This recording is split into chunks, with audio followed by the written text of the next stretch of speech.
Let's talk a little about the best city where we've done the best cruises so far. Miami.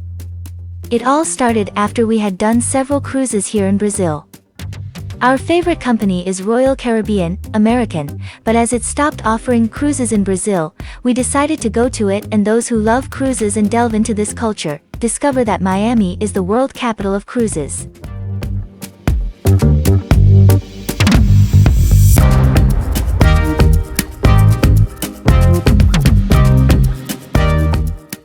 Like almost everyone who has never traveled abroad, we thought the undertaking would be difficult. It's not really hard, just tedious. The first step would be to obtain a passport and obtain a tourist visa for the United States. They are quite strict to release the visa, due to the large number of illegal immigrants who stay in the country. They said it was easier to hire an agency to do it, but we did it ourselves. It took a lot of work to fill in the forms, but we did it. We left Curitiba, one of the host cities for the 2014 FIFA World Cup, and went to São Paulo, where our long-awaited visa was approved.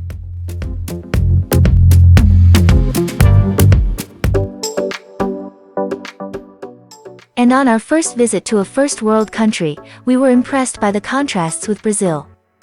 In America, compared to Brazil, differences began to appear in immigration, great rigor and a lot of organization. A place that actually intimidates the tourist. But once you get out of there, the magic starts to happen. Organized taxi queues, normal prices. Scams always exist, but it is more difficult to happen there in America, as it happens in some tourist places in Brazil. We also took the train and bus lines to have this experience, and we found everything very well organized, including automated ticket sales. The credit card didn't work at the train station, and we were able to take it for free, as that seems to be the American inclusive law. Practically everything works in the United States, in relation to Brazil. Every advertised service is always working perfectly. Luggage storage at the airport, public restrooms, policing. The education of the American people is incredible. If by chance they accidentally cross your path, even without bumping into each other, they apologize. For everything they ask please and thank you. They are helpful with tourists, always polite when we asked for information. Of course, we also never forget to always ask excuse me, please and thank you. With those three magic words, everything works there.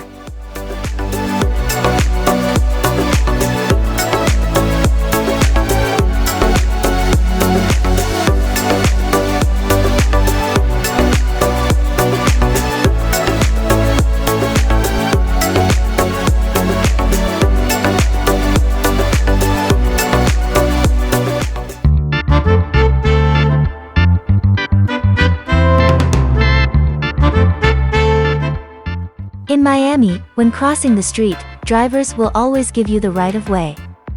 They'll wait in the lane until you cross, and if you're in the middle of the street, they'll slow down until you reach the other side. Polite people on the streets will let you through, even on the sidewalks, and in restaurants you will have very good service from waiters looking forward to tips between 15 and 20%. And you should, because they rely more on tips than salary.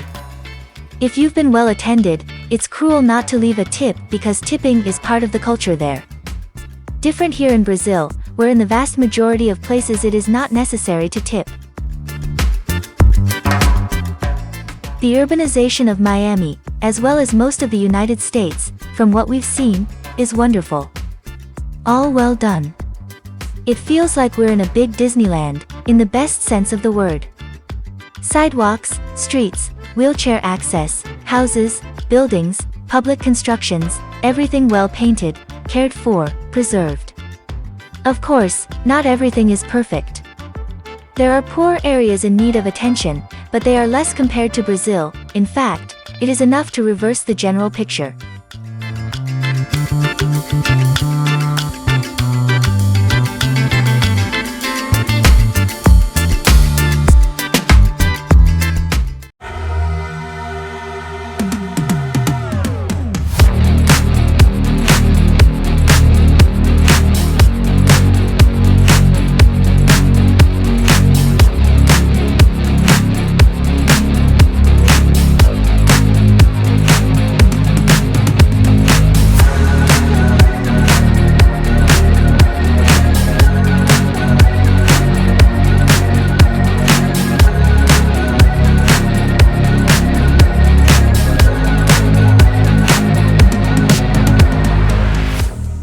Regarding security, if we say that Miami is equivalent to Rio de Janeiro in terms of importance, what we did in Miami could never be done in Rio.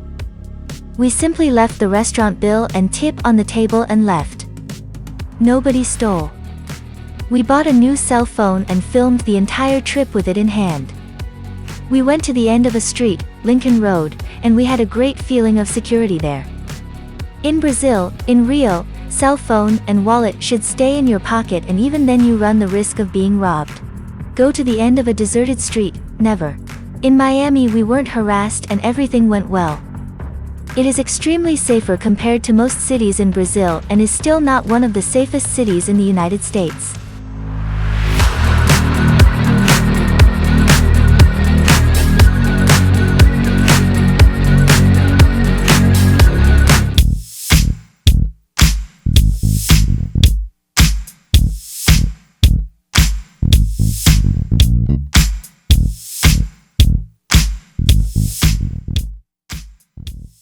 As for the cruise, if in Miami everything was good, with Royal Caribbean it was even better. Upon arriving at the port of Miami, it took us just 15 minutes to board the ship. And at Royal the same and better service that we already knew. Friendly, helpful crew, with a service that always wants to exceed your expectations. Water, juices, teas, coffees, ice cream, served all day, as much as you like. The variety of food is incredible and also served all day, in various places on the ship. And both on the largest ship in the world at the time, Allure of the Seas, and on a medium-sized one, the Mariner of the Seas, which were full, on none of them did we have the impression that they were full. Everything is quiet, pools with few people, areas without the bustle of people.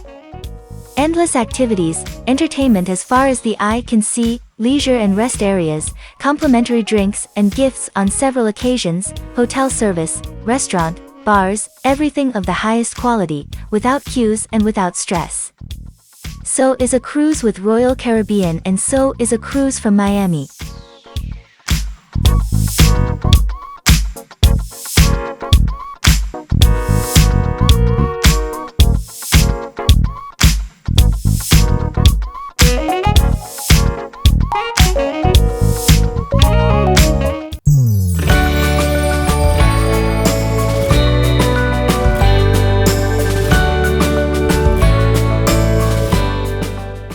Every time we went to Florida, when the cruise ended, we went straight from the ship to the airport.